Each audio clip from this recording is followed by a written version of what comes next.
Well, hello everybody and welcome back down into the dungeon. I was hoping to be able to give you some good positive news today, but it turns out that's just not the way things work in the real world.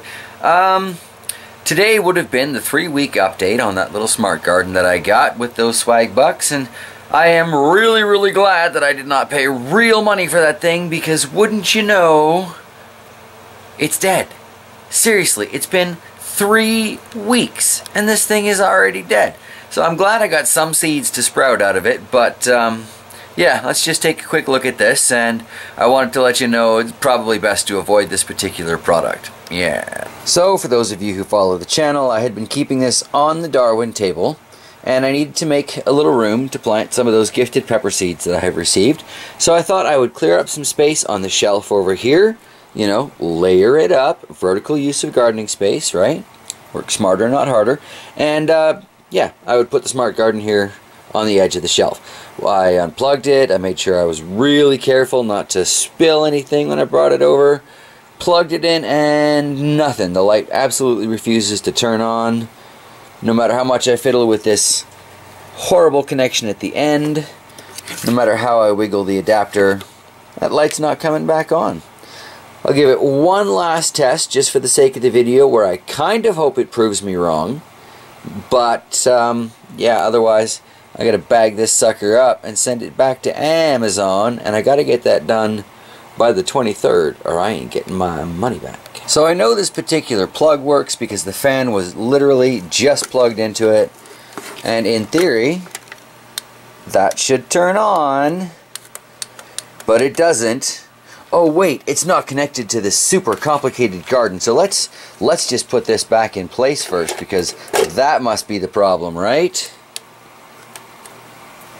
Oh, really? Still no light?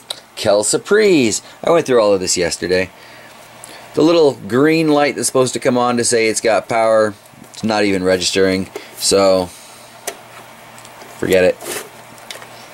Back she goes. And the lesson here, I think, is once again, like so many things in life, you get what you pay for, and cheap is not always a good value. I can take what I've learned from this and possibly do something useful with it in the garden. We'll have to see. But I see no point in keeping a reservoir that holds vermiculite. I can make this out of a tote and a solo cup. So this, not worth 50 bucks to keep. It's out of here.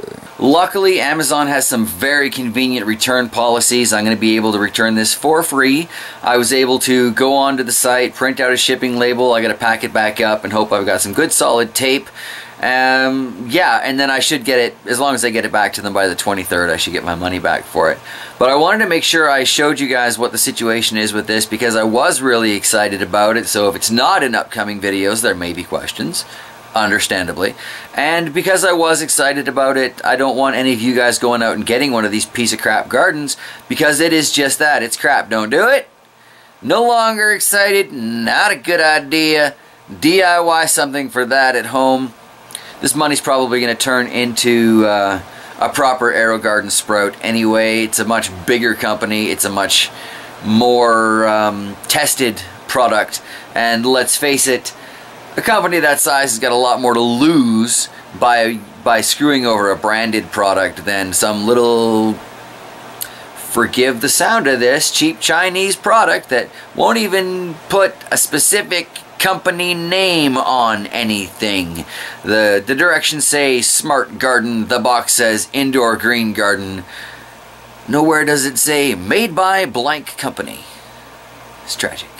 Anyway, I don't know. I will see you guys on Sunday with the update of what's left of the garden.